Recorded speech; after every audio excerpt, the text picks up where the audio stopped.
दोस्तों, आज जो कॉमिक्स हम पढ़ेंगे उसका नाम है माफिया किंग। ये कर्नल कर्ण की कॉमिक्स है। एक्शन और जासूसी कॉमिक्स होती है कर्नल कर्ण की। तो पढ़ते हैं इसको। Mafia king. उस लाल गाड़ी में चार व्यक्ति सवार थे। शकल से ही वह चारों छठे हुए बदमाश लग रहे थे। उनकी गाड़ी प्रतापगढ़ जाने वाली सड़क पर दौड़ी चली जा रही थी। प्रतापगढ़ की सीमा में प्रवेश करते ही उनकी गाड़ी एक पेट्रोल पंप पर रुकी। गाड़ी रुकने की बात सुनकर केबिन से एक व्यक्ति बाहर निकला। सेवक ही है, उसे निकट आने दो। कितना डालू साहब? तुमने शायद हमें पहचाना नहीं सेवक राम। जी नहीं, कौन आप लोग? हम तुम्हारी मौत है सेवक राम। अगले पल धौड़ आह, मैं अभी इसकी चटनी बनाता हूँ। बोल, इससे पहले और कोई आप अटके इसकी जुबान खुलवाओ। हमें वह लिस्ट हर हालत में चाहिए। आखिर कौन हो तुम लोग और मुझसे क्या चाहते हो? हमें सोलर ने भेजा है सेवक राम। उसे पता चला कि तुम्हारे पास माफिया के सारे एजेंटों की लिस्ट है जो तुमने हाल ही में तैयार की है। आप लोगों को जरूर कोई गलतफहमी हुई है। मेरे पास कोई लिस्ट नहीं है और नहीं मेरा माफिया से कोई संबंध है। अच्छा, अभी पता चल जाएगा।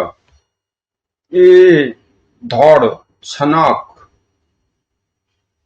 धौड़। आह, रुक जाओ, भगवान के लिए मुझे छोड़ दो। ये अपना बुल भी बड़े काम का आदमी है। सेवक राम को मुर्गा बना दिया है। अभी तो देखते रहो वह और क्या क्या करता है। उधर बुल ने जेब से माचिस निकाली। सिर्फ एक तिल्ली तेरे लिए और तेरे इस पंप के लिए काफी है। नहीं, तुम ऐसा नहीं कर सकते। तो फिर जल्दी बताओ लिस्ट कहाँ है? मुझे उठने दो, मैं लिस्ट देता हूँ। तो उठ। आह, जल्दी निकाल लिस्ट। भीषुम। आह। सेवक राम ने कांपते हुए हाथों से कैश बॉक्स खोला और उसके निचले खाने में से रोल हुआ एक कागज निकाला। ये लो। बुल ने कागज खोलकर देखा। है तो असली। हाँ। क्या लिस्ट मिल गई है बुल? हाँ। तो फिर वहां खड़े क्या कर सोच रहे हो? अब बेचारे सेवकराम को आजाद कर दो। अच्छा भाई सेवकराम। ढिशुम। आह। इस बार बुल ने उसकी कनपट्टी पर घुसा मारा था जिससे सेवकराम गिरते ही बेहोश हो गया था। केबिन से बाहर आकर बुल ने पेट्रोल का पाइप उठाया और सर अच्छी तरह पेट्रोल छिड़कने के बाद वह कार में जा बैठा। कार तेजी से दूर होती जा रही थी। धड़ाम। कुछ ही देर में उनकी गाड़ी प्रतापगढ़ की सीमा से बाहर निकल आई। हाईवे के पहले मोड़ पर सोलर हमारी प्रतीक्षा कर रहा होगा। लिस्ट देखकर वह खुश हो जाएगा। जरा वह लिस्ट मुझे भी तो दिखाओ बुल। देखे तो माफिया में कौन कौन भारतीय शामिल है। जरूर देखो। हाईवे के मोड़ पर सोलर मौजूद था। आ गए। Hello boss. काम हुआ या नहीं? हो गया बॉस, हम लिस्ट ले आए हैं। लिस्ट तो असली है। क्या तुम लोगों ने इसे पढ़ा था? हाँ बॉस, हम सब ने इसमें लिखे हुए नाम देखे हैं। और बुल ने लिस्ट सोलर के हवाले कर दी। तो अब मैं तुम लोगों को एक और चीज दिखाता हूँ। मेरे पाँव की तरफ देखो। धप। अगले पल ओ नो। डिट ओह आई ओह ओह। बाहर आ जाओ सिक्का और इन चारों की लाशें उठाकर इनकी गाड़ी में रख दो। सिक्का ने बाहर आकर चारों लाशें घसीटकर लाल कार में ठूस दी। बुल की लाश उठाने में सोलर ने भी उसकी सहायता की थी।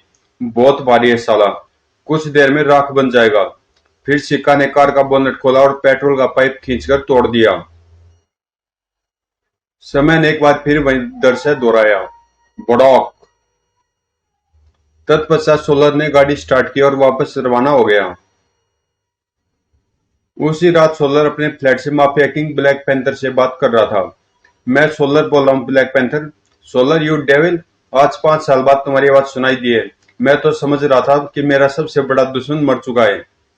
मैं मरा नहीं हूँ पैंथर, और अब पुरानी दुश्मनी को भूलकर तुमसे दोस्ती का हाथ मिलाना चाहता हूँ। मेरे पास तुम्हारी माफिया के सभी एजेंटों की एक लिस्ट है जो मैंने तुम्हारे गद्दार साथी सेवकराम से प्राप्त की है। वह लिस्ट मैं तुम्हें दोस्ती के उपहार के रूप में पेश करना चाहता हूँ। वो तो सेवग्राम का पेट्रोल पंप तुमने तबाह किया है और उसे लिस्ट छीनकर ले गए हो। सुनो सोलर, वह लिस्ट मेरे लिए बहुत महत्वपूर्ण है। मैं जानता हूँ पैंथर, अगर वह लिस्ट पुलिस के हाथ पड़ जाए तो माफिया का एक एक मेंबर बेनकाब हो जाएगा और पकड़ा जाएगा। इसलिए मैं वह लिस्ट तुम्हें देना चाहता हूँ और बदले में तुम्हारी दोस्ती चाहता हूँ। ओके सोलर, 3 दिन के अंदर मैं अपने आदमी भेजकर तुम्हें बुलवा लूंगा। जब तक तुम उस लिस्ट की हिफाजत अपनी जान की तरह करना। ठीक है पैंथर, मैं तुम्हारे आदमियों की प्रतीक्षा करूंगा। क्षेत्रीय टेलीफोन एक्सचेंज की ऑपरेटर ने कानों से हेडफोन उतारा और अपनी साइड से बोली, सोलर के फोन पर हुई ताजा बातचीत मैंने रिकॉर्ड कर ली है। तुम उस बातचीत का कैसेट तुरंत सीक्रेट सर्विस के मुख्यालय भिजवा दो। ओके। उसी रात कर्नल करण सिंह का एक सहायक कैप्टन असलम खां उस 10 मंजिला इमारत के नीचे खड़ा था जिसके 10वें फ्लोर पर सोलर का फ्लैट था। मुख्य द्वार से तो ऊपर जाना ठीक नहीं होगा। वह घूमकर इमारत के पीछे आया। यह पाइप इमारत की छत से बरसाती पानी की निकासी के लिए इसी पर चढ़कर ऊपर जाना होगा। 10 मंजिल तक पाइप पर चढ़ना बहुत मुश्किल काम था, मगर असलम इन कामों के लिए ट्रेंड था। सौभाग्यवश सोलर के फ्लैट की पिछली खिड़की खुली हुई थी। भाग्य साथ दे रहा है। वह एक अंधेरा कमरा था। उसने जेब से पेंसिल टॉर्च निकाली। डाइनिंग रूम है। फिर वह बिना आवाज के सामने के एक दरवाजे की ओर चल पड़ा। यह लाइब्रेरी है। तिजोरी यहीं कहीं होनी चाहिए। तभी उसकी टॉर्च का प्रकाश कोने में रखी हुई तिजोरी पर पड़ा। ओह, मिल गई। तभी कमरे की सारी लाइटें जल उठी। अपने हाथ ऊपर उठा लो मिस्टर, जरा सा भी हिले तो खोपड़ी में छेद कर दूंगा। अब मेरी तरफ घूमो और बताओ, क्या तुम्हें पैंथर ने भेजा है?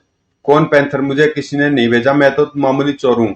तुम्हारे घर की खिड़की खुली हुई थी इसलिए घुस आया। सेटअप, तुम कोई मामूली चोर नहीं दिखाई देते।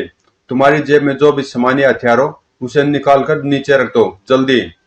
असलम विवश था, इसलिए उसने अपनी जेबें खाली करनी पड़ी। अपना पर्स और रिवॉल्वर पांव से मेरी ओर सरका दो। बहुत चालाक है, मेरे निकट नहीं आना चाहता। पर्स खोलकर देखते ही सोलर हैरानी से उछल पड़ा। ओ, तुम तो सीक्रेट सर्विस के जासूस हो। हाँ सोलर, मैं तुमसे माफिया के एजेंट्स की वह लिस्ट लेने आया हूँ जो तुमने सेवकराम से छीनी है। तुम लोगों को उस लिस्ट के बारे में कैसे पता चला? ओ, शायद तुमने मेरा फोन टेप कर रखा होगा। चलो कोई बात नहीं, अब वह लिस्ट तो तुम्हें नहीं मिलेगी क्योंकि उसे मैं हमेशा अपने पास रखता हूँ, लेकिन तुम्हें मैं जीवित नहीं छोड़ूंगा। फिर सोलर उसे रिवॉल्वर से कवर किए हुए फ्लैट से बाहर ले आया। चुपचाप चलते रहना वरना गोली चला दूंगा। लिफ्ट के जरिए वह नीचे आई। पार्किंग में सोलर की गाड़ी खड़ी थी। ये लो चाबी, गाड़ी तुम ड्राइव करोगे। समुद्र तट की ओर चलो। यह मुझे समुद्र तट पर ले जाकर कत्ल करेगा। अचानक असलम ने गाड़ी की गति बहुत अधिक बढ़ा दी।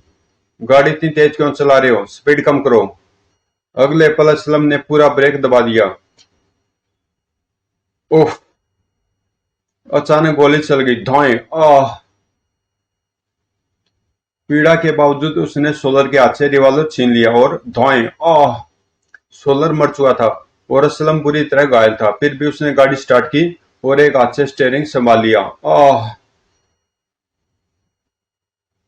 इस घटना के कुछ देर बाद जनरल यादव के ऑफिस में। अब कैप्टन कैप्टन असलम की हालत कैसी है कर्नल? ठीक है सर, कंधे से गोली निकाल ली गई है, मगर अभी से 10-12 दिन अस्पताल में ही रहना होगा। मुझे उसके घायल होने का अफसोस है कर्नल, लेकिन साथ ही एक खुशी भी है कि उसने सोलर जैसे खतरनाक व्यक्ति को समाप्त कर दिया है। माफिया के एजेंट्स की लिस्ट भी हमें सोलर के पास से मिल गई है। तो फिर देरी किस बात की है सर? माफिया के सभी एजेंट्स फौरन गिरफ्तार कर लिए जाने चाहिए। अभी नहीं कर्नल, सबसे पहले मैं माफिया के चीफ ब्लैक पैंथर को पकड़ना चाहता हूँ, मगर मुश्किल यह है कि कोई नहीं जानता कि पैंथर कहाँ रहता है। किसी ने उसे देखा भी नहीं है। वह संगठन के कुछ खास आदमियों के ही सामने आता है, लेकिन उस लिस्ट के कारण वह सोलर से मिलने को तैयार हो गया था। कर्ण, मुझे अभी एक आइडिया सूझा है। सोलर मर चुका है, यह बात सिर्फ हम जानते हैं। अगर हम किसी और सोलर बनाकर ब्लैक पैंथर के पास भेज दे तो? आइडिया तो अच्छा सर। तो फिर तुम ही सोलर बन जाओ। तुम्हारी कद काठी भी उस जैसी ही है। हमने फोन पर सोलर और पैंथर की जो बातचीत सुनी थी उसके अनुसार पैंथर 3 दिन के भीतर सोलर को अपने पास बुलाएगा। अगर तुम पैंथर के पास पहुंच गए तो फिर उसका अंत निश्चित है। आप मुझ पर कुछ अधिक अधिक ही भरोसा करने लगे हैं सर। यह भी तो हो सकता है पैंथर मुझे पहचान ले और मेरी हत्या कर दे। नहीं कर्नल, ऐसा नहीं हो सकता, क्योंकि अब मैं विश्वास से कह सकता हूँ कि इस संसार में भगवान ने तुम्हें अमर बनाकर भेजा है। मौत तो तुम्हारे निकट आते हुए भी घबराती है। अब मजाक मजाक अच्छा कर लेते हैं सर। खैर मैं सोलर बनने के लिए तैयार हूँ। गुड, मगर एक बात का ख्याल रखना, पैंथर का सेक्रेटरी एक चीनी व्यक्ति है, चांग नाम है उसका। बहुत ही खतरनाक आदमी है वह।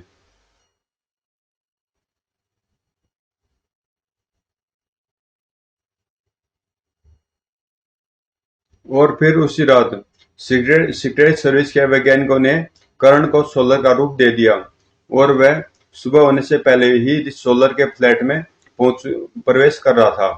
अब देखते हैं क्या होता है। लेकिन फ्लैट में घुसते करण हैरान रह गया। वो फ्लैट की तलाशी ली गई है। तभी ओह, करण दीवार से टकराया था। वह लिस्ट कहाँ सोलर? क्या तुम्हें पैंथर ने भेजा है? सेटअप, मुझे लिस्ट चाहिए। लिस्ट मेरी जेब में है। चिन्नी ने तुरंत अपना हाथ दूसरे हाथ करण की जेब की ओर बढ़ाया, इसलिए उसका ध्यान खंजर वाले हाथ से हट गया। और इतना मौका करण के लिए काफी था। धौड़, आह, उफ, ठाक, डिशुम, ओह, दौड़, आई, मेरी गर्दन, तेरी गर्दन तोड़ डालूंगा अगर तूने यह नहीं बताया कि तुझे किसने भेजा है। तभी पिट, ओह, करण ने तुरंत दरवाजे की ओर छलांग लगाई। मगर ओह, वह जल्दी से उठा। अब तक तो कातिल निकल गया होगा। बाहर कॉरिडोर खाली था। वह भाग चुका है। अब तो जिनी की लाश की चिंता करनी चाहिए। पीछे हटकर वह दरवाजा बंद कर ही रहा था कि ओह, यह तो कफलिंग है। क्या यह उस कातिल के आस्तीन से निकल कर गिरा है? उसने कफलिंग जेब में रख लिया और दरवाजा बंद करके चीनी की लाश के निकट पहुंचा। बेहतर यह है कि इस लाश को यहाँ से चुपचाप गायब कर दिया जाए, क्योंकि अगर यहाँ पुलिस आई तो फिर पैंथर मुझे बुलाने का इरादा बदल भी सकता है। तो दोस्तों, यहाँ पर मैं इसका पार्ट 1 कर रहा हूँ और इससे आगे की स्टोरी हम पढ़ेंगे माफिया किंग पार्ट 2 में, जो आपको 1 घंटे के बाद प्ले लिस्ट में कर्नल कर्ण के फोल्डर में मिल जाएगी। तो मिलते हैं 1 घंटे के बाद माफिया किंग पार्ट 2 में।